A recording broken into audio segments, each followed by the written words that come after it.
If your Honda CR-V is refusing to start, don't panic. Most of the time, the fix is simpler than you think. Statistically, nearly half of all starting issues in this vehicle are caused by a weak or dead battery.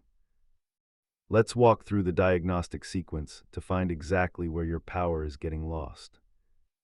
Start with the basics by inspecting battery terminals and ensuring your shifter is properly seated in park.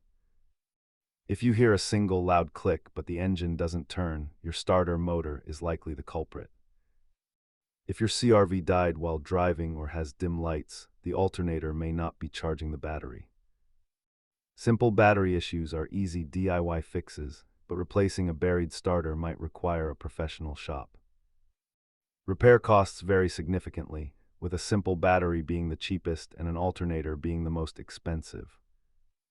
You can use the neutral trick or the headlight test to narrow down the problem without any tools.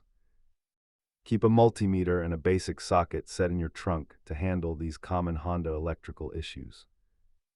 Remember that a simple rusty ground wire can often look like a major mechanical failure.